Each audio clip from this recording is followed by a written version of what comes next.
Karena kalau ngelihat ke Desa Pasir itu ada sebuah pulau namanya Pulau Penibung, ya. Dulunya kan itu satu daratan. Iya. Nah, kenapa pulau itu tertahan? Karena dikelilingi oleh batu.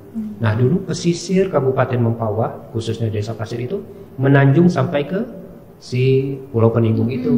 Nah, bayangkan Pulau Penibung itu aja dengan daratan sekarang 800 meter Iya, udah jauh. terpisahkan. Nah, dulu si mangrove itu ada di depan Pulau Penibung.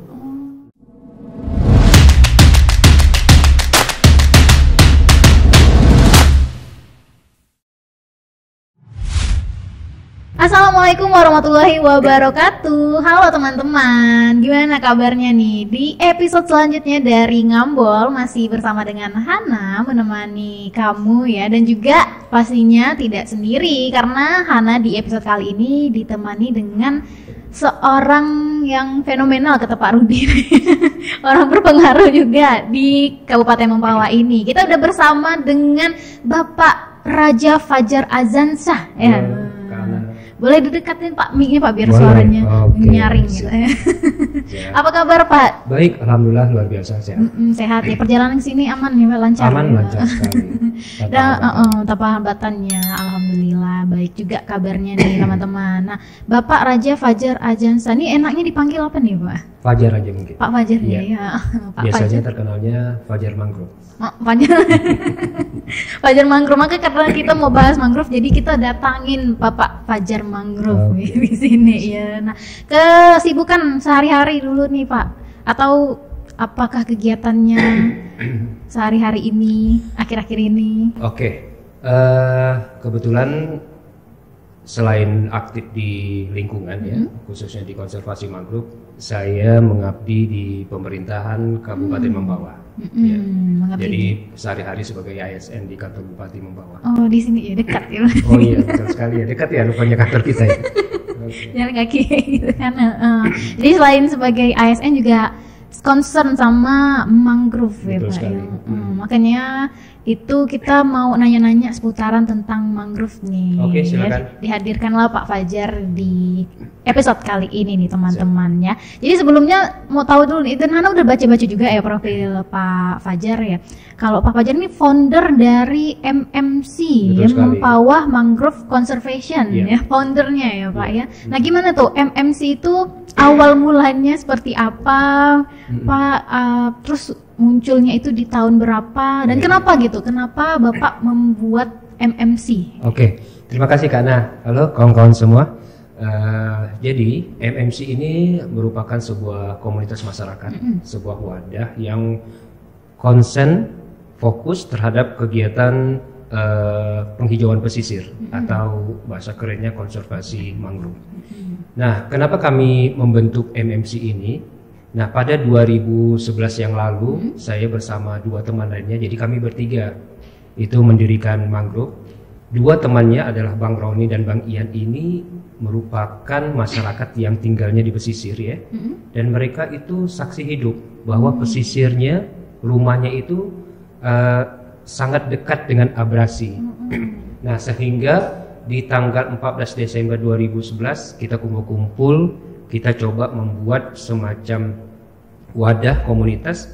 Yuk kita bangun, kita bentuk sebuah wadah yang di dalamnya itu banyak nantinya orang-orang yang konsentrasi terhadap abrasi. Apalagi di pesisir Mempawah ini, tentunya Kak Ana juga mengetahui di beberapa titik itu abrasinya cukup parah kan. Nah, jadi pada tanggal 14 Desember 2011 tercetuslah yang namanya Mempawah Mangrove Conservation itu. Atas dasar apa? Atas dasar keprihatinan, mohon maaf, keprihatinan terhadap pesisir kita yang abrasi.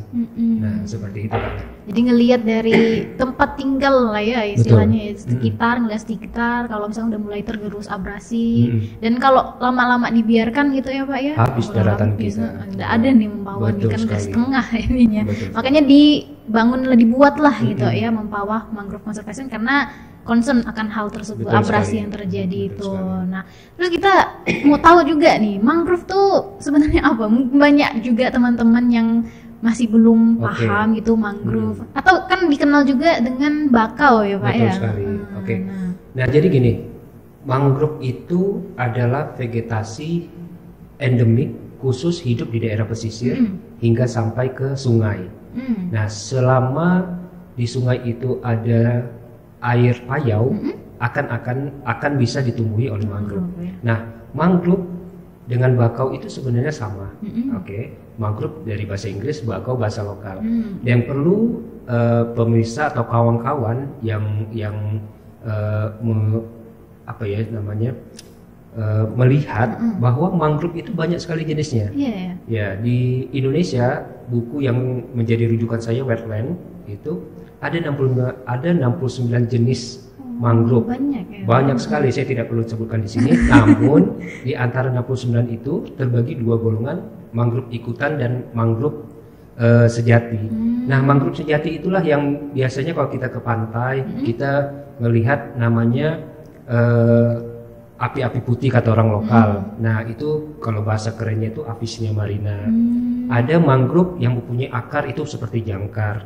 Nah, itu namanya Rhizopora stenosa, salah satu jenisnya. Dia banyak sekali. Rhizopora ada beberapa jenis dan banyak sekali. Nah, seperti itu. Jadi intinya mangrove dan bakau bahasa sederhananya itu sama, cuman dia sebagai family. Jadi di family itu ada namanya Kak Ana, ada namanya Fajar, ada namanya Rudi, ada namanya apa. Nah, seperti itu. Jadi ada bagian-bagiannya yang hidup di beberapa klaster. Nah, seperti itu Kak Ana. Jadi mangrove tuh bahasa Inggrisnya dari bakau lah. Betul. Nah, seperti itu. Kalau bahasa kampungnya bakau. Nah, bahasa kita ya bakau. Lalu mangrove nih kalau Hana lihat sih Pak ya, kayaknya sama aja gitu. Ternyata emang banyak ya, ada 69. Betul. Kalau disebutkan kita sejam. Oke, itu nanti ada kelas khusus 3 SKS. Jadi kalau Kak Ana melihat mangrove itu sama karena apa? Karena hijaunya sama. Yang membedakan tuh apa? Pembedanya nanti itu bisa dilihat spesifik. Yang paling ngelihat itu adalah akarnya. Dari akarnya. Akarnya di mangrove itu ada 3 akar, jenis akar yang bisa mendominasi, kita bisa lihat. Pertama, akar yang seperti jarum yang muncul-muncul ke atas. Ke atas itu namanya akar jarum. Yang kedua, akar jangkar yang keluar dari batang menancap. Dan yang ketiga, akar dengkul. Nah, setiap mangrove yang memiliki akar berbeda ini dia hidup di berbeda zona. Zona 1 di depan pesisir, zona 2 di daratan, zona ketiga di highlandnya di daratan. Jadi dia kayak dari tepi laut gitu ya, naik ke tengah, ke dalam. Karena apa? Karena si mangrove ini adalah vegetasi yang hidup di pesisir yang menghubungkan antara lautan dan daratan. Nah, nanti kalau Kak Ana mau lebih jelasnya, banyak sekali manfaat dari mangrove itu sendiri. Nanti kita bahas ya. Boleh. Jadi kelihatannya tuh memang kayak sama ya gitu ya teman-temannya, tapi ternyata emang ada jenis-jenisnya lagi di sekitar kita ini sendiri pun ada 3 tahapan gitu ya, kayak ada 3 zona. Tiga zona gitu ya. Nah, kalau dari zonanya sendiri nih Pak, itu dilihatnya gimana Pak untuk membedakan kayak dari apakah setiap mangrove tuh kan di setiap zona tuh ada kayak lahannya tanah pasti masih di air gitu. Oke. Jadi gini, karena kondisi pesisir Kabupaten Mempawah yang garis pantainya 89 km itu sudah menurut dari hasil riset BNPB 2011 itu merupakan wilayah abrasi. Jadi kita tidak bisa melihat zona itu karena zona pertama dan keduanya itu sudah habis menjadi lautan, menjadilah zona ketiga. Nah, pada saat ini kita mulai di 2011 secara sustainable kita melakukan kegiatan konservasi dan penanaman, banyak sekali pihak yang membantu volunteer. Nah, kita coba mengembalikan zona-zona tersebut menjadi alami. Zona pertama itu akan kita tanami dengan jenis Avicennia marina, api-api, dan juga Rhizopora. Di keduanya nanti ada Bruguera gymnorrhiza. Ketiganya itu di daratan. Di daratan itu seperti nanas-nanasan, ada waru, ada banyak sekali jenisnya. Ketapang itu termasuk mangrove ikutan karena pohon ketapang itu pada saat air asin masuk atau payu dia tahan akarnya. Nah, dari itulah kita sedang membuat, kalau misalkan kita ada sebuah kawasan di mangrove yang ada di Mempawah ini yang beberapa waktu lalu sempat viral itu Mempawah Mangrove Park. Kalau Kak Ana dan teman-teman datang ke sana itu bisa melihat, membedakan ini loh zona pertama, ini zona kedua, dan ini zona daratan ikutan. Nah, seperti itu Kak. Jadi itu juga yang membedakan mangrove sejati sama mangrove ikutan Betul tadi itu sekali, ya. Kalau iya. mangrove ikutan tuh lebih ke tanaman daratan, tanamannya ada di darat Iya, gitu ya. seperti itu. Oh, gitu. Jadi baru tahu nih. Biasa kan kita lihat kayak sama aja gitu. Iya, betul Oh, ternyata sekali. ada zona-zonanya Betul. juga. Dan sekarang emang berarti kayak ngulang dari awal dong ya untuk membuat zona yang pertama, zona Iya. kedua. Ibaratkan kata kita mengembalikan lagi fungsi mangrove itu sesuai dengan kebutuhan, dengan fungsional secara alami. Nah, karena kalau ngelihat ke Desa Pasir itu ada sebuah pulau namanya Pulau Penibung, ya. Dulunya kan itu satu daratan. Iya. Nah, kenapa pulau itu tertahan? Karena dikelilingi oleh batu. Nah, dulu pesisir Kabupaten Mempawah, khususnya Desa Pasir itu menanjung sampai ke si Pulau Penibung itu. Nah, bayangkan Pulau Penibung itu aja dengan daratan sekarang 800 meter Iya, udah jauh. terpisah kan. Nah, dulu si mangrove itu ada di depan Pulau Penibung. Nah, itu zona pertama yang hilang. Oh, di Penibung itu adalah zona pertama. Zona pertama, maksudnya sekitar 1 kiloan lebih lah pesisir kita hilang. Jadi pesisir Kabupaten Mempawah ini tercatat sekitar 1, 2 hingga 5 kilo itu beberapa poin, beberapa pesisir, beberapa titik itu mengalami hilang, mulai abrasi. Kalau Kak Ana dan teman-teman pergi ke Kelurahan Tanjung yang dulu sempat viral juga, mangrove Tanjung Burung itu, nah kalau kita menanyakan kepada orang-orang tua yang hidup saat ini, itu mereka bilang dulu kami sekitar 2 kilo ke sana berladang. Iya, jalan kaki katanya. Ada pokok kelapa, ada lapangan bisa ke sana sepak gitu. bola, dan itu abrasi sudah habis. Nah, seperti itu. Nah, jadi pesisir kita nih pada saat kita membiarkan itu ya lambat laun akan terabrasi terus sampailah ke daratan. Itu makanya penting ya mangrove itu diadakan konservasinya. Iya, jadi gini, banyak cara menahan abrasi yang dilakukan oleh pemerintah. Namun kegiatan konservasi ini adalah kos yang mungkin bisa siapa saja yang melakukannya. Iya. Nah, tanpa biaya pun sebenarnya bisa, tapi karena kita melibatkan masyarakat membibitkan mangrove dan berharap si mangrove mendapatkan pendapatan ekonomi masyarakat, ada biaya kos. Tapi tidak setinggi, tidak sebesar jika pemerintah itu membuat batu-batu kubus yang seperti Kak Anda ngelihat di Sekubang. Nah, dulunya Sekubang itu kan jalan tuh di sebelah kirinya yang lautan. Lalulah berpindah ke aksesnya seperti existing sekarang. Nah, seperti itu karena. Jadi pada saat kita melakukan sebuah konservasi secara sustainable, melibatkan banyak pihak, nanamnya pun tidak sembarangan, tidak bisa di akhir tahun karena ombak tinggi, pasang tinggi. Nah, itu juga bisa membuat semacam keberhasilan lah, penentu keberhasilan dari sebuah kegiatan konservasi. Kira-kira seperti Jadi itu. kayak berkesinambungan gitu ya, Iya. bekerja sama lah. Itu menjadi poin penting. Sebuah kegiatan konservasi harus sustainable, harus membangun networking dengan semua pihak. Kalau kami berkegiatan sendiri, itu tidak akan mungkin, tidak akan berhasil seperti sekarang. Karena apa? Ada data yang mendukung bahwa dari tahun ke tahun itu mengalami signifikan kenaikan yang sangat berarti. Nah, kira-kira Di sekitaran wilayah Mempawah ini. betul, ya. khususnya di Kabupaten Mempawah. Iya. Nah, kan kita ngomongin juga tadi mangrove itu penting ya untuk abrasi. Selain itu, Pak, ada lagi nggak manfaat atau fungsi dari mangrove itu sendiri?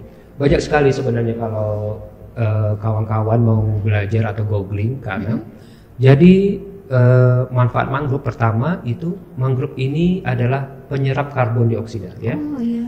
Secara teori mangrove menyerap 5 kali lebih banyak karbon dioksida dibanding hutan daratan, hutan tropis. Itu pertama.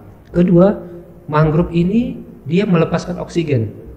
Pada saat pagi itu sekitar jam 8 sampai jam 11 si mangrove akan berfotosintesis, akan mengeluarkan 2 kg oksigen.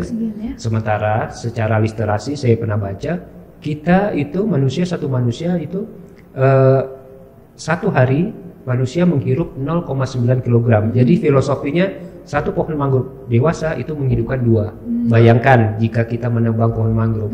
Nah, kita panas, lalu karbon dioksida tidak bisa terserap. Nah, si mangrove juga dapat sebagai mereduksi gas rumah kaca, pemanasan global sekarang yang kita rasakan.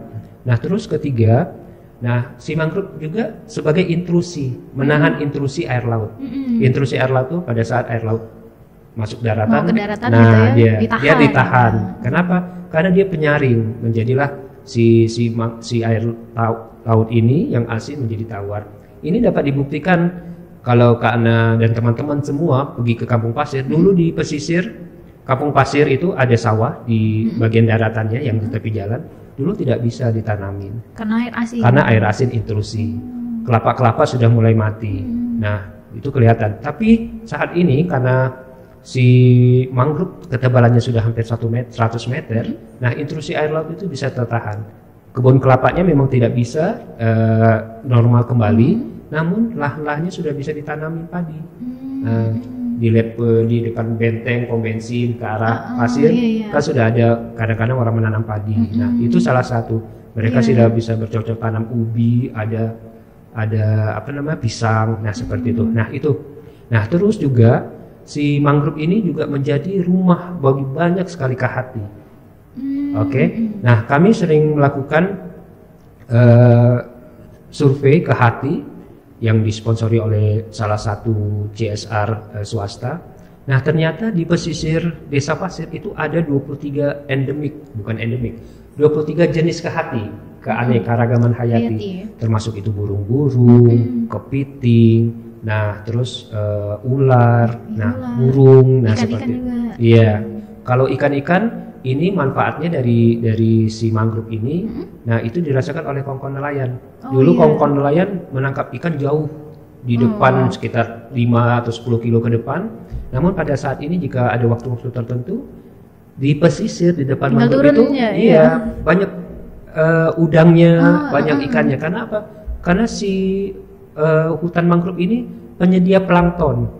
Nah, dari pembusukan daun itu akan membentuk plankton yang kecil-kecil itu. Nah, itu yang akan dimakan oleh udang kecil, kepiting, lalu ikan besar. Nah, sekitaran situ jika ada airnya bagus, ikan-ikannya banyak kemana-mana. Seperti itu. Dia akarnya besar-besar kan? Iya, seperti itu. Mereka. Nah, itu kalau bahasa keren itu sebagai nursery, tempat pemijahan, tempat perlindungan, nah seperti itu. Tempat tinggal mereka. Betul, kira-kira seperti itu. Kalau tahu nggak Pak, kalau misalkan jenis-jenisnya kayak ikan apa aja yang tinggal atau semua jenis ikan pun masuk ke situ gitu? Biasanya ikan-ikan kecil sih, ikan kerapu, biasanya kawan-kawan. Kalau di daerah Pulau Penibung itu saat casting mereka sering dapat kerapu atau kakap merah yang kecil-kecil, seperti itu.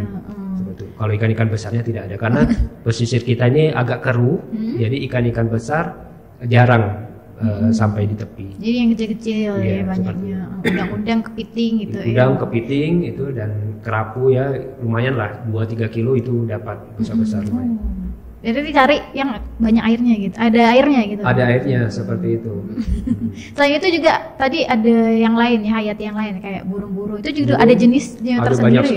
Banyak sekali jenisnya. Saya tidak hafal, yang pasti pada saat Covid itu kawan-kawan peneliti dari Tanjung Pura bagian MIPA ilmu kelautan.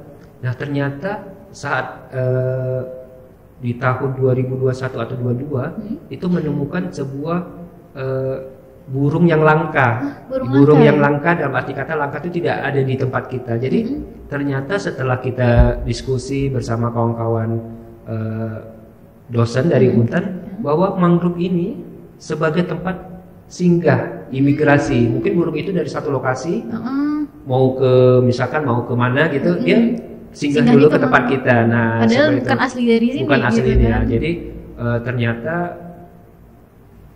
hutan mangrove yang lebat, yang baik itu dapat menjadi tempat tinggal burung-burung banyak sekali. Dan kami berharap pemerintah Kabupaten Mempawah dapat menjadikan hutan mangrove yang ada di Desa Pasir itu menjadi salah satu alternatif hutan kota.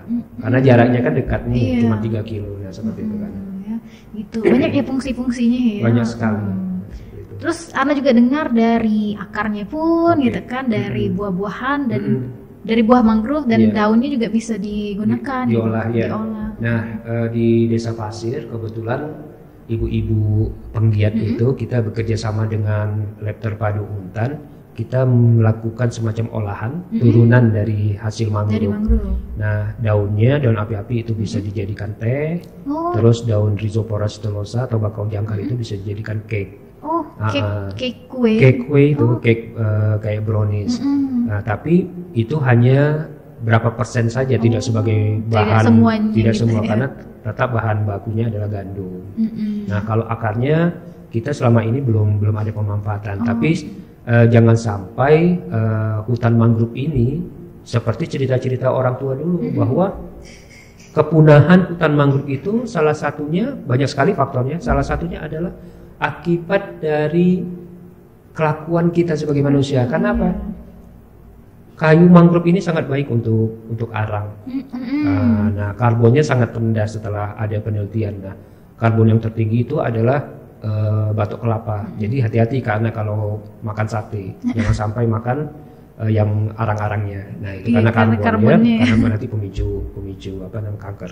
Balik lagi tadi bahwa memang ini menurut cerita-cerita orang-orang, bukan saya yang mengejas ya, bahwa hutan mangrove itu dulu habis di beberapa pesisir itu akibat masyarakatnya, orang-orang tua nenek moyang kita itu menggunakan kayunya itu untuk acara-acara di rumah, untuk masak hari-hari. Nah, seperti itu. Ada juga digunakan untuk membangun rumah, menjadi alas tongkat namanya tuh. Nah, kan apa? Karena beberapa jenis kayu itu sangat baik dengan ketahanan air. Nah, kira-kira seperti itu. Ya, untuk tempat tinggal mereka di tepi-tepi Betul, pantai gitu betul ya. sekali. Jadi pakai mangrove karena akarnya itu yang bagus gitu Iya, ya. Kuat tahan. kuat tahan, ya. seperti itu. Jadi kita tadi ngomongin juga punahnya ya, selain dari kita masyarakat yang menggunakan mungkin ketidaktahuan juga Iya, ya dulu itu betul. kalau ternyata mangrove itu sepenting itu gitu Betul, kan. betul. Selain itu ada alasan-alasan lain nggak Pak yang Kalau Bapak yang ketahui selama ini yang saya kepunahannya gitu? pahami atau saya pelajari itu adalah alih fungsi lahan. Ya, alih fungsi lahan di mana sebuah pembangunan itu sampai merambah ke pesisir, tentunya yang mempunyai hutan mangrove. Nah, ada story kawan-kawan kami penggiat mangrove di Indonesia yang berlokasi di Sumatera Utara itu pada saat mereka melakukan kegiatan konservasi di pesisir yang di atasnya itu ternyata hak milik sebuah perusahaan, mereka berurusan dengan hukum. Nah, jadi alih fungsi lahan ini yang mengakibatkan kepunahan Dari si mangrove itu untuk membangun apa namanya pabrik dan sebagainya. Terus juga sebagai kadang-kadang masyarakat kita di beberapa pesisir menebang pohon mangrove karena apa? Akibat demografi beranak pinak. Mereka membutuhkan lokasi baru untuk tempat tinggal. Nah, itu. Kedua tadi penggunaan kayu bakar. Terus yang terakhir adalah faktor cuaca mungkin ya. Nah, karena apa? Salah satu faktor yang ada di Kabupaten Mempawah juga ekstrim perubahan cuaca. Nah, pada saat pesisir kita ini ternyata bagian pesisir ini terlepas dari semacam endapan gambut juga. Nah, seperti itu, makanya pada saat ombak datang yang ekstrim itu tergerus. Nah, daratan hingga menjadi abrasi. Nah, seperti itu. Jadi kalau mangrove-nya sendiri itu rewel nggak sih Pak untuk tumbuh gitu ditanam? Sebenarnya mangrove ini tidak ada treatment khusus, tapi perlu pada saat kita melakukan penanaman kita harus melihat timing yang tepat. Oh, ada waktunya. Ada waktunya karena di pesisir kita ini sangat ekstrim, apalagi kita berhadapan dengan bagian barat itu Laut Cina Selatan atau Laut Natuna. Iya, laut ya. Jadi kalau kami khususnya di Mempawah di pesisir utara itu menanam dari periode bulan Februari akhir sampai di September. September. Ya. Karena apa? Pada saat kita nanam di Oktober, dia akan susah beradaptasi menghadapi cuaca ekstrim di akhir tahun dan di awal tahun. Ombak-ombak. Iya. Jadi baru ditanam malah kesiram.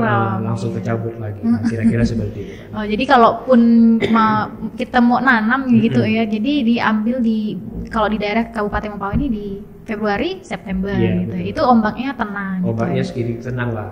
Tapi seperti sekarang kondisi air pasang itu tidak bisa diprediksi. Beberapa bulan ini kan, berapa Iya, minggu naik. ini airnya sangat tinggi nih, roobnya. Iya, Nah, jadi seperti itu.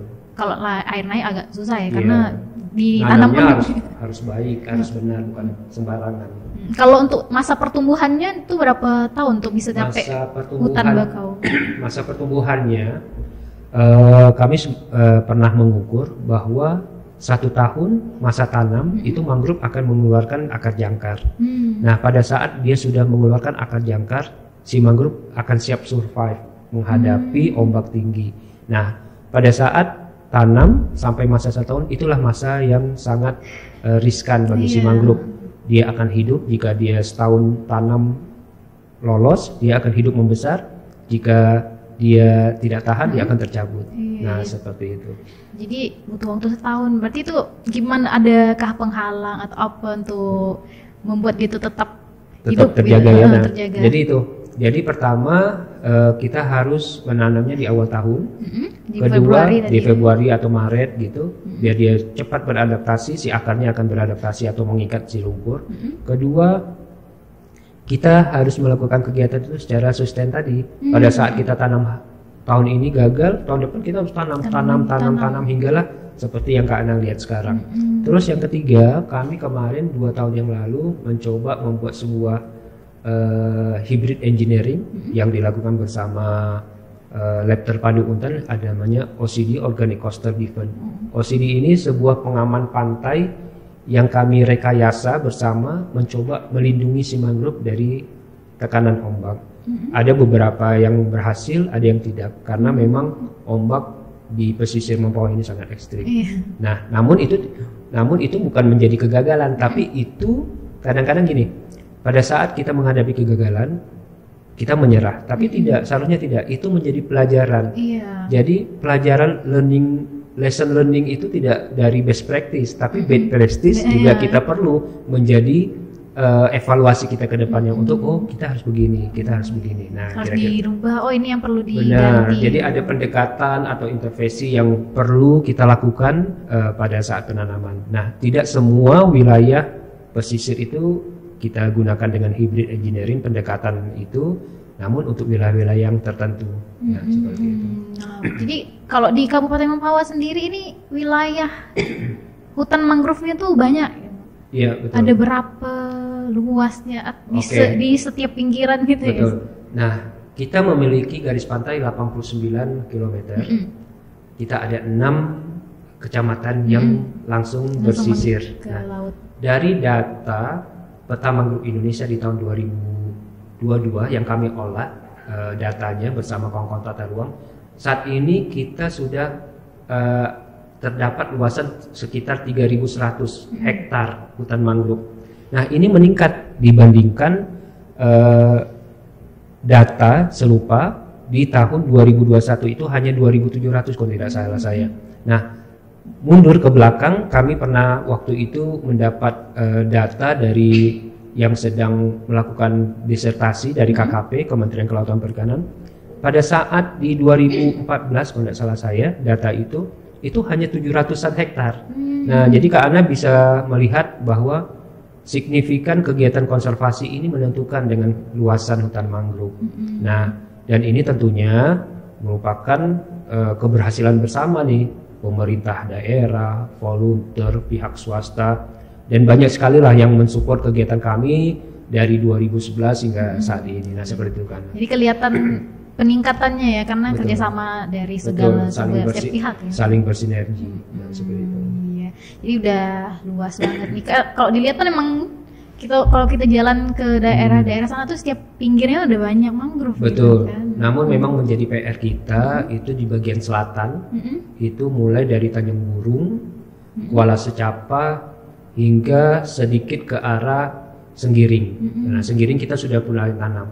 Nah, untuk intervensi di daerah Tanjung, kami bersama pemerintah melalui BPDAS Kapuas dari KLHK itu kita nanamnya tidak di pesisir Kak Ana, tapi nanamnya itu di daratan. Oh, dari daratan dulu? Di daratan dulu, karena apa? Setelah dihitung oleh kawan-kawan tata ruang, daratan Tanjung 1 tahun itu mengalami abrasi itu 20 meter. Nah, dan itu kejadian, cepat sekali. Dan itu sangat, itu kejadian.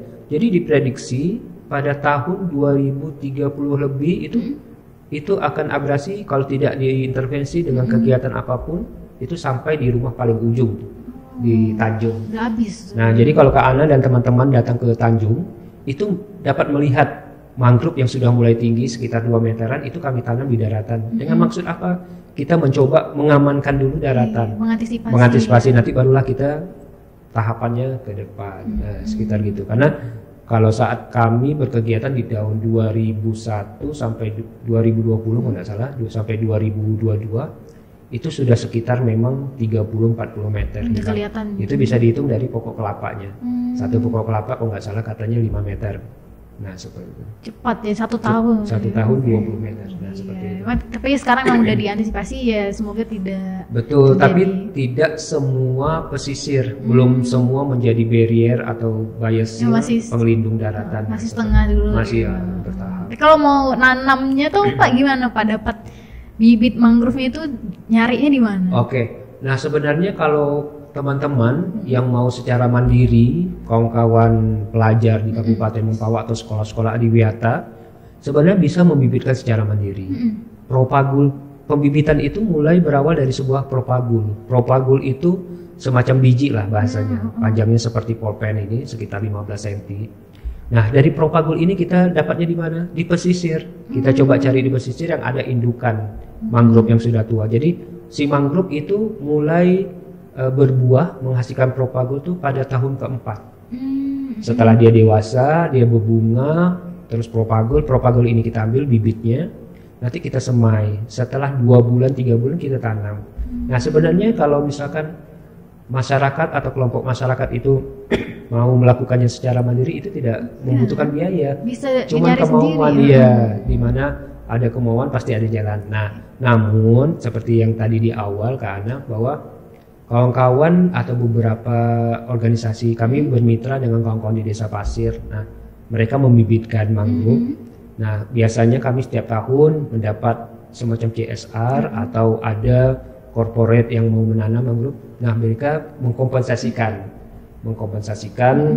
bibit mangrove lalu ditanam. Nah, itu bentuk bantuan apa ya, membentuk jadi ada semacam penambahan penghasilan lah buat kawan-kawan penggiat. Kita pun sebenarnya bisa nyari sendiri gitu. Sangat bisa. Ada gambarnya nanti gitu. Bibitnya tuh, jadi mau nyari sendiri bisa ya ke hutan mangrove gitu. Dan kalau nanamnya sendiri itu tinggal ditancapkan gitu ya Pak ya?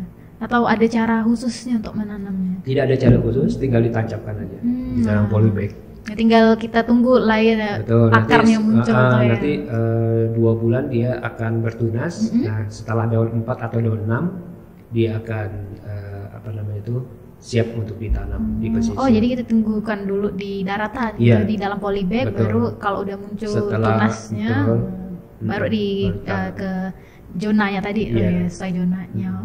Nah terus tadi Hana juga ini tertarik mau tahu tentang penelitian dari banyak peneliti yang udah ada. Itu udah dilakukan di hutan mangrove nggak? Ada berapa penelitian yang sejauh ini Bapak ingat gitu Pak? Pasti udah banyak ya. Sangat banyak karena teman-teman kawan-kawan mahasiswa pesisir, ilmu kelautan dari MIPA terus dari kehutanan itu melakukan penelitian. Beberapa memang ada ke kami dan beberapa tidak disampaikan. Nah, namun intinya bahwa di dalam sebuah hutan mangrove yang baik itu banyak sekali manfaatnya, terutama untuk lingkungan, untuk nelayan, untuk kesehatan juga ada. Karena kemarin pernah ada mahasiswa dari apoteker. Mereka mencoba mengambil daun api-api untuk diuji lab karena katanya infonya yang mereka pelajari dari literasi bahwa daun Avicennia marina, api-api putih itu mengandung antioksidan. Nah, namun hasilnya kami belum dapat nih bagaimana bentuknya. Nah, seperti itu. Terus juga kalau di daerah Jawa lebih modern bahwa dari kayu, dari buah itu menjadi pewarna batik alami. Nah seperti itu. Oh jadi tadi juga kata Bapak dari hasil mangrove pun ada teh, daun mangrove. Olahannya.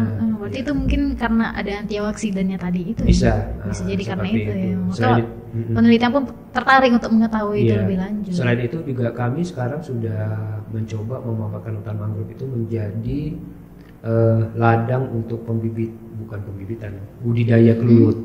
Kelulut. Tahu kelulut? Kelulut itu semacam lebah, nanti bisa Oh di-googling. iya Lebah kelulut.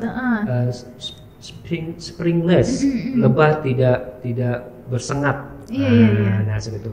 Kelulut kalau kita budidaya kelulut di mangrove itu hasilnya akan berbeda dengan kelulut yang ada di daratan karena pakannya itu kelulut nanti madunya itu akan lebih asam, tapi antioksidannya sangat tinggi.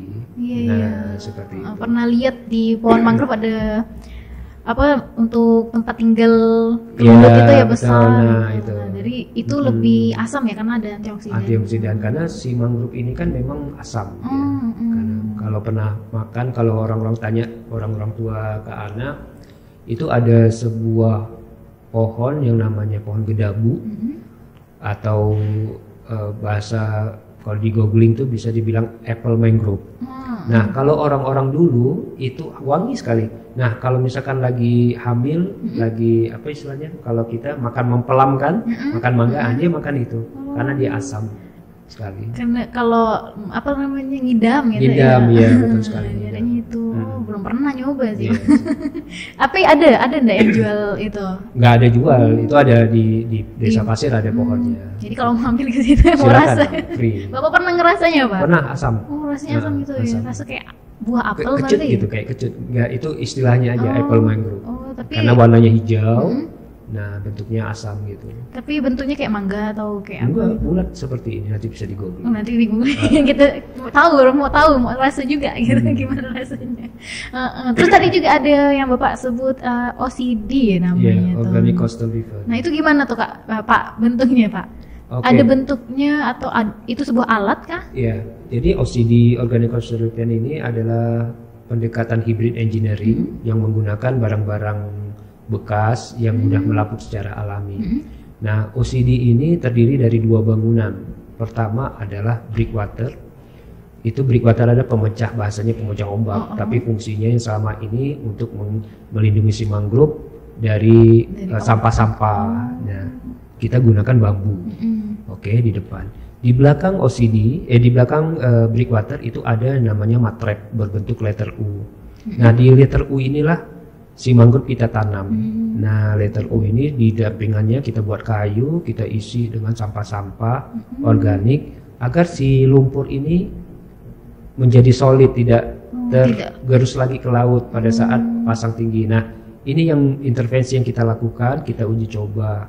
Alhamdulillah ini berhasil signifikan. Berhasilnya gimana? Kelihatannya bahwa dari 100 pohon yang kita tanam itu tingkat kematiannya paling 4 atau 5 pohon. Nah, keberhasilannya sangat tinggi. Sebuah kegiatan konservasi itu berhasil jika mangrove yang tertahan hidup setahun kemudian itu tingkat kehidupannya tinggi. Jika gagal habis. Kalau misalkan dari 100 pohon tadi sampelnya 100 pohon masih ada 80 atau 75 itu masih dibilangkan berhasil. Nah, kira-kira seperti itu. Jadi itu kayak barrier ya, kayak untuk melindungi lumpurnya itu biar tidak bawa mangrove-nya gitu. Betul. Ya. Nah, karena kegagalan si mangrove pada akhir tahun itu adalah si lumpur hilang tergerus ke lautan kembali. Oh, jadi kayak kebawa gitu betul. Bergeser lah. Nah, untuk MMC ya, Mempawah Mangrove Conservation nih Pak. Ini kan dari tahun 2011 ya. Apakah itu ada kayak anggotanya? Betul. Nah, kami kebetulan anggotanya sangat sedikit. Cuman 11 orang dan kebanyakan memang aktif membantu pemerintah Kabupaten Mempawah. Tapi volunteernya sangat banyak sekali. Nah, dulu tercatat sebelum masa Covid kami sering melakukan namanya kegiatan penanaman akbar itu setahun 4 kali. Ada event-eventnya. Ada event tertentu. Nah, kenapa kami melakukan hal tersebut? Karena kita membutuhkan semacam campaign mangrove, campaign save mangrove. Nah, alhamdulillah kalau di Gobling kita sebagai bisa dibilang pencetus awal atau yang mengkampanyekan lah save mangrove ini di Kalimantan Barat. Nah, sehingga viral pada saat itu. Nah, tercatat volunteer kami pada saat kita melakukan kegiatan di 2017 saat itu ada kegiatan summer camp, kalau tidak salah saya berkolaborasi dengan WWF, dengan Untan. Itu tercatat hampir 1000 volunteer yang hadir. Kita coba siapa yang mau ikut, kegiatan organisasi-organisasi dari Mempawah, dari Pontianak semua terlibat, itu tercatat hampir 1000 volunteer, ada sekitar 900 lebih. Nah, itu kegiatan yang paling akbar. Nah, setelah hutan mangrove bertambah karena terus setelah kegiatan COVID reda, nah kami mencoba mengurangi ritme karena apa? Pada saat ini kita lebih mengedepankan kualitas penanaman. Nah, jika ada organisasi yang ingin melakukan penanaman kegiatan, silakan. Jika ada corporate, silakan. Nanti kita coba bekerja sama. Namun kita lebih mengedepankan kualitas. Karena apa? Pada saat kita ramai-ramai menanam, itu tidak akan maksimal penanamannya. Nah, pada saat itu kami membutuhkan volunteer itu untuk apa? Pada saat Kak Ana memposting Kak Ana kegiatan-kegiatan konservasi di Instagram, di Facebook, kami terbantu mempromosikan. Oh, ini ada sebuah kegiatan bertema lingkungan yang manfaatnya tinggi. Ini ada sebuah pohon yang memang perlu kita jaga, kita tanam untuk apa? Untuk melindungi pesisir kita. Nah, kira-kira itu.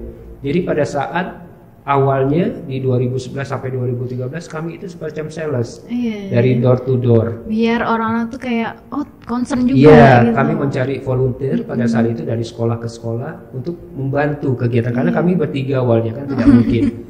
Nah, setelah Edu Ekoturism MMP Mempawah Mangrove Park ini diresmikan oleh Wakil Bupati pada saat itu Pak Gusti Ramlana.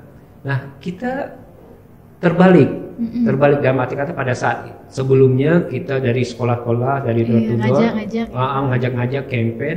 Nah, kita terbalik, orang yang datang ke kita. Nah, makanya konsep pengembangan sebuah ekowisata itu bukan hanya sebagai tempat wisata, tapi harus menjadi tempat edukasi. Nah, itu yang menjadi yang membuat kami bertahan, kawan-kawan bertahan di Desa Pasir. Banyak sekali yang datang sampai dari Malaysia, dari daerah lain yang belajar apa sih, bagaimana sih keberhasilan sebuah kegiatan penanaman, walaupun kita ibarat kata tuh local champion lah ya. Kita tidak didengar di luar, tapi ya mudah-mudahan ini menjadi amal ibadah semua orang.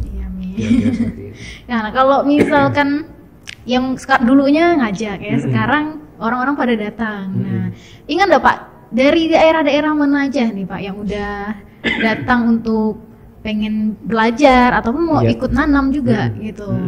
Ingat nggak Pak? Oke. Paling jauh dari mana? Yang paling jauh itu tentunya kami kemarin menjadi set untuk belajar pada saat kawan-kawan KLHK dan BRGM itu datang ke sini menjadi tempat tujuan untuk belajar dari 5 negara. Itu dari Malaysia dan juga dari Thailand. Yang pesisirnya juga sama kan. Nah, kalau lokal itu pernah yang datang dari Surabaya, dari Pekanbaru, nah Kuching, Sarawak, Unimas itu sudah 3 kali datang ke sini. Dan saya juga berkesempatan memberikan semacam publikasi di Unimas pada tahun lalu. Nah, seperti itu. Kalau untuk yang di Kalbar, yang paling jauh itu kawan-kawan dari Ketapang datang menanam mangrove di kami. Karena pada saat itu kita bekerja sama dengan OI Kalbar. OI Kalbar. Jadi OI menjadi volunteer berkumpul di Kalbar, di Mempawah untuk menanam mangrove. Nah, kalau sekitaran Sambas, Bengkayang itu udah Singkawang banyak sekali. Seperti itu. Nah, itu dari komunitas-komunitas ya Pak. Atau ada juga nggak kayak pribadi individu datang sendiri ke Bapak gitu mau belajar? Kalau individu banyaknya dari mahasiswa dari mahasiswa, peneliti, dosen-dosen, nah seperti itu. Dan juga kita ada pernah dapat kunjungan wisatawan yang memang stay-nya di Pontianak. Dia googling, ada sebuah kawasan konservasi mangrove, dia datang ke sini dengan motor. Nah, kebetulan temannya itu bisa bahasa Indonesia sedikit, jadi komunikasi lancar. Kemarin juga pernah dibawa dari BRGM, kedutaan Inggris datang ke sini untuk melihat keberhasilan kegiatan konservasi mangrove. Jadi orang-orang pun jadi mau belajar juga gitu ya. Nah, kalau mau jadi volunteer bergabung gitu ya di MMC itu gimana caranya? Sebenarnya, dan volunteer sendiri itu apa sih Pak? Mungkin ada dari teman-teman yang volunteer apa nih bahasa baru. Volunteer itu bahasa desa pasir, volunteer. Volunteer itu relawan lah ya. Kalau mau jadi relawan silakan aja, tidak ada syarat-syarat khusus. Silakan kalau kawan-kawan, kami sebut kawan-kawan relawan ini pada saat kita berkegiatan nanam, mereka datang membantu kita nanam, memberikan partisipasi tenaga, sumbangsi tenaga untuk kegiatan konservasi. Nah itu kita sebut volunteer. Namun kalau untuk anggota, memang kita sampai saat ini tidak memilih anggota. Nah saya juga tidak tahu sampai kapan saya menjadi ketua. Saya sangat berharap saya bisa banyak berkomunikasi dengan kawan-kawan. Memang sudah saatnya kita mundur lah, yang tua-tua ini kan meregenerasi sebuah organisasi tidak sehat kok tidak ada regenerasi. Tapi kalau kawan-kawan bisa ingin menjadi volunteer, silakan aja datang ke kita untuk berdiskusi, mau menanam atau mau melakukan kegiatan bersih-bersih di mangrove, silakan. Kalau mau jadi volunteer gimana tuh? Hubungi ke bisa hubungi Instagram kita di Mempawa Mangrove Conservation atau di Facebooknya. Langsung ke DM aja gitu ya, boleh, langsung boleh. komen atau ya. Silakan. Untuk jadi volunteer gitu ya, mau bawa komunitas nih. Boleh, silakan. Kalau untuk jadi anggota itu ada dicari-cari juga atau cukup untuk saat 11? Ini cukup 11. Tapi nanti kedepannya mungkin ada. Kedepannya mungkin akan kita regenerasi lah ya. Kita serahkan sama orang yang tepat. Kalau dulu kan ngajak-ngajak, kalau sekarang orang-orang datang ke Bapak gitu kan. Nah itu kalau misalkan ada event-event tertentu kah atau kapanpun gitu bisa? Oke. Selama ini orang-orang yang datang itu kapanpun. Jadi kita sudah mendelegasikan ke teman-teman jika ada orang-orang yang mau melakukan kegiatan penanaman, korporasi atau kelompok masyarakat, itu langsung ke kawan-kawan di lapangan di Desa Pasir. Nah seperti itu. Jadi kita buat simple lah. Siapapun mau datang silakan gitu ya.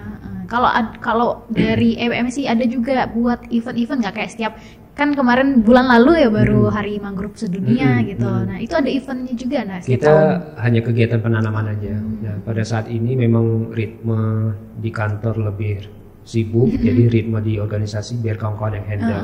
Tapi intinya tanpa ada event tertentu pun kita selalu melakukan kegiatan penanaman. Jadi ya setiap saat, setiap hari mau nanam silakan gitu ya. Tapi kalau misalkan nanam tuh wilayah-wilayahnya tuh di mana aja atau di satu tempat aja, di Kampung Pasir aja? Jadi bisa di Kampung Pasir saja, terserah. Jadi gini, kita mempunyai beberapa titik penanaman yang kita sarankan, seperti kami sekarang sedang mencoba melakukan penanaman di depan kampus 2 pesantren Sekubang. Nah, di Desa Pasir, di Kuala Secapa, ataupun di Tanjung. Nah, itu silakan melalui kami. Tapi ada juga organisasi seperti yang lain, seperti kawan-kawan di Gemawan itu fokusnya di Bakau Kecil. Nah, mungkin ada organisasi lain di mana. Nah, silakan. Nah itu kita welcome, kita bersinergi. Nah sepanjang itu berbuat baik untuk pesisir ya silakan aja. Karena tidak mungkin dengan garis pantai 89 km itu hanya kami. Karena tadi 3.100 itu hektar itu bukan hanya kerja dari kami sendiri, tapi semuanya. Nah berkolaborasi melakukan penanaman. Perlu Kak Ana ketahui dan kawan-kawan juga bahwa penanaman mangrove ini bukan kami yang pertama. Dulu banyak sekali kegiatan-kegiatan pemerintah, kegiatan mungkin kelompok masyarakat, organisasi internasional mungkin di Kabupaten Mempawa. Tapi yang tidak ada itu adalah sebuah organisasi yang sustain. Nah, itu yang tidak ada. Nah, itulah menjadi trigger kita bahwa perlu champion lokal yang mendorong untuk sebuah perubahan lah bahasanya seperti itu. Kira-kira seperti itu. Biasanya kalau sebelum-sebelumnya mungkin ditanam-tanam aja, tapi untuk keberlanjutannya tidak ada. Tapi dari MMC ini diharapkan bisa terus ada. Seperti itu. Karena kita bukan hanya penanaman, tapi untuk penelitian, pengembangan lanjutan, untuk konsultasi. Karena kami juga diminta untuk memberikan advice ke beberapa kegiatan di pesisir lain di Kabupaten Mempawa. Iya, seperti itu. Ya. Terus untuk agenda selanjutnya dari MMC dalam waktu dekat adakah Pak kayak event kah atau Oke. Mungkin kalau agenda di dalam waktu dekat untuk event kita tidak ada, tapi untuk kegiatan rutinitas kita tetap berjalan Setiap tiap hari, bulan. ya, Iya, setiap bulan setiap ya. bulan seperti itu. Tak akhir nanti mungkin di September awal kita bersama ada corporate yang mau kegiatan penanaman. Nanti besok hari Kamis pun teman-teman ada menghandle kegiatan penanaman juga. Seperti itu. Jadi tidak harus lewat saya, tapi kawan-kawan di lapangan juga bisa menghandle, tinggal melapor aja gitu. Jadi kalau untuk khusus tidak ada. Tapi kedepannya kami berharap kegiatan konservasi mangrove ini tetap terus berjalan, meregenerasi dari sekolah ke sekolah. Apalagi sekarang pemerintah Kabupaten Mempawah menggiatkan sekolah adiwiyata, dan mudah-mudahan seperti apa yang telah kami lakukan di beberapa. Jadi kami juga mempunyai site penanaman bersama sebuah sektor swasta di Sungai Kunyit. Kita kerjasama dengan Desa Sungai Duri 2. Nah itu kita mengajak adik-adik sekolah adiwiyata yang ada di Sungai Kunyit. Kalau di Mempawah kita ajak kawan-kawan adiwiyata yang di Mempawah seperti MTS Negeri 1. Nah jadi tidak harus kami hanya sebagai pengungkit saja, tapi mereka lah nanti yang bisa meregenerasi. Organisasi-organisasi lain, komunitas lain gitu ya. Berarti di bulan September tuh penanaman terakhir lah ya istilahnya. Penanaman di terakhir. Tahun ini. Iya, biasanya seperti itu. Oktober masih boleh, tapi tidak terlalu banyak. Jadi takutnya digerus betul, ombak ya. Karena kalau banyak kegiatan penanaman, takutnya di akhir tahun itu banyak yang gagal, kan rugi. Sayang, ya. Ibaratkan kita melemparkan garam di lautan. Iya, nah kan sepertinya udah semuanya nih ya kita kupas ya, tentang mangrove ini ya. Untuk harapannya, adakah untuk Mempawah Mangrove Conservation harapannya? Oke. Tentunya harapannya ke depan tadi yang telah saya sampaikan ke Ana ya. Kami dapat yang tua-tua ini dapat meregenerasi komunitas ini kepada yang muda-muda, itu pertama. Kedua, tentunya menjadi tanggung jawab kita bersama untuk menjaga hutan mangrove yang semakin lebat 3.100 hektar itu dengan kurun waktu tertentu. Itu bukan hal yang mudah, walaupun itu pemberian Allah, tapi tetap ada ikhtiar yang mendampinginya, yang usaha. Dan yang ketiga tentunya nanti hutan mangrove ini dapat memberikan manfaat sustain ke masyarakat pesisir dan juga pemerintah Kabupaten Mempawah. Apalagi kawan-kawan di tata ruang itu sudah menetapkan kawasan mangrove khususnya di Mempawah Hilir ini menjadi kawasan perlindungan lah, tapi bukan konservasi. Nah, bisa dimanfaatkan tapi terlindungi. Nah, karena apa? Karena isu masa akan datang mangrove ini sangat seksi bahasanya. Karena apa? Karena di dalamnya akan ada jual beli karbon. Nah, 3.100 hektar itu menjadi modal kita. Mudah-mudahan pemerintah pusat memberikan ruang bagi kabupaten untuk menjual karbonnya sendiri, sehingga dana tersebut bisa masuk menjadi sebuah pendapatan lah, pendapatan lain untuk pemerintah kabupaten, dan ini kita manfaatkan untuk pembangunan, mungkin untuk kegiatan konservasi ke depan. Kira-kira seperti itu kan? Banyak ya ternyata manfaat dari banyak mangrove sekali, ini. Semuanya tuh bisa dapat gitu dari mangrove ya. Gitu. Nah, untuk mau tahu juga nih Pak, untuk penanaman mangrove di titik-titik seluas ini kan masih banyak nih Pak. Ada lagi nggak rencana untuk ditanam di mana? Gitu? Selain tadi di Sekubang, kami target mencoba menanam di Kuala Secapa, di Keramat Kepiting itu, di ujung pelabuhan. Karena apa? Karena di sana juga tingkat abrasinya sangat tinggi. Nah, seperti itu. Jadi kita mencoba mengintervensi penanaman itu dengan berbagai metode cara, dan mudah-mudahan ini menjadi semacam jalan keluar lah. Kalau misalkan di lokasi begini, ini loh caranya. Kalau yang sedikit stabil, tinggal kita tanam aja, gampang. Kira-kira seperti itu. Jadi cara-caranya juga. Gitu ya. Jadi nanam itu tidak bisa pukul rata. Jadi metode harus pelajari dulu karakteristik pesisir, ombak datang bagaimana, anginnya, kapan waktunya. Karena di pesisir utara dengan di bagian selatan kita itu berbeda.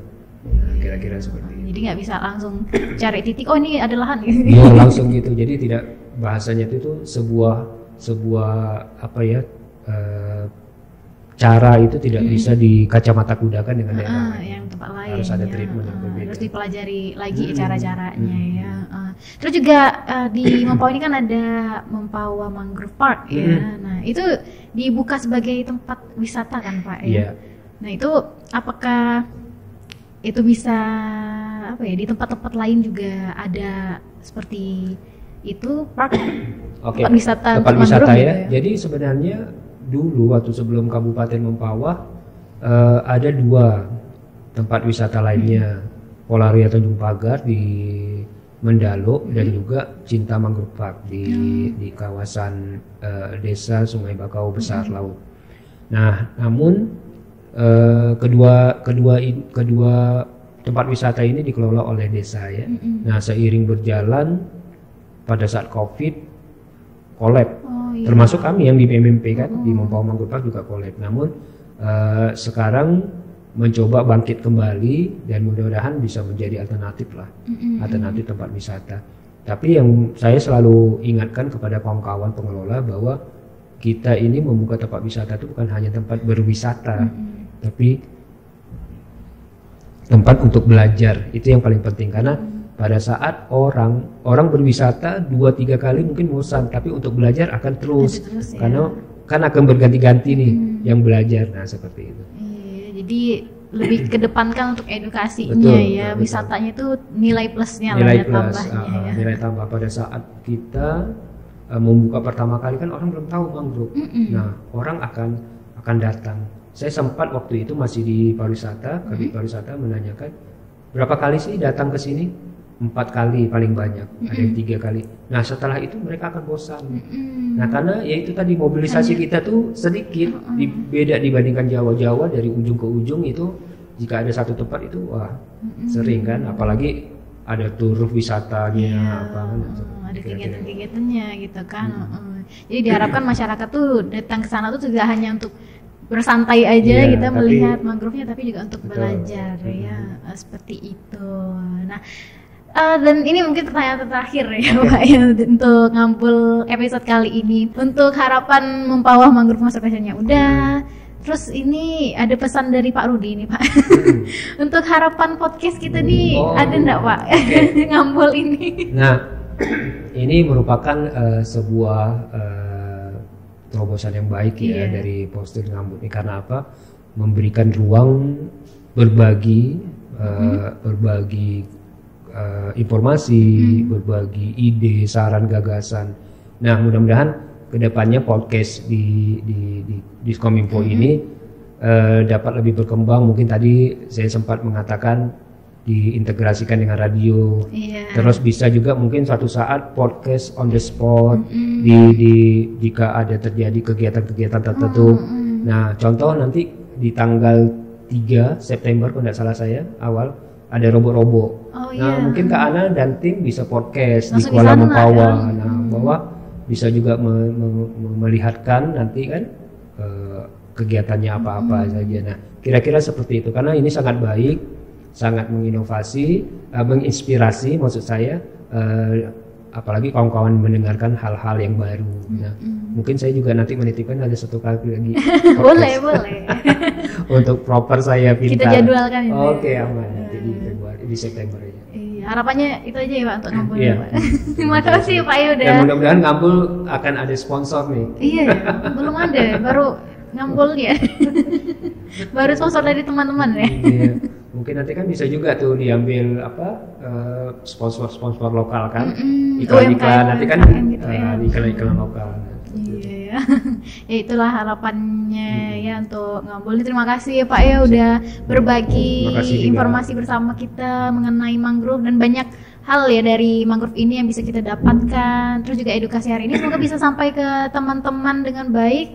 Dan kalau teman-teman mau nanam gitu ya, mau nanam mangrove atau mau belajar tentang mangrove, bisa langsung ke Pak Fajar ataupun atau lalui bisa langsung ke lokasi. langsung ke lokasi ya di Mempawah Mangrove Park. Betul. Ya, atau bisa juga hubungi ke ini ya media sosialnya Media ya Pak. Itu sosial di mana ya, Pak? Mempawah Mangrove Conservation di Instagram ataupun di Facebook. Mempawah Mangrove Conservation, cari aja, search aja ya di Instagram ataupun di Facebook nih teman-teman. Atau teman-teman nanti kita tuliskan aja di deskripsi di bawah. Nah, nanti tinggalkan komentar juga kalau misalnya teman-teman mau tahu atau mau memberikan saran untuk Mempawah Mangrove Conservation atau untuk Ngambul juga boleh ya, tinggalkan komentarnya. Jangan lupa di like dan juga subscribe ya. Kalau gitu sekali lagi terima kasih ya Terima Pak kasih, Fajar Hana. ya sudah hadir di episode ke selanjutnya ini ya di Ngambul episode 3 nih ya teman-teman ya. Oke. Kalau gitu Hana dan Pak Fajar pamit. Terima kasih.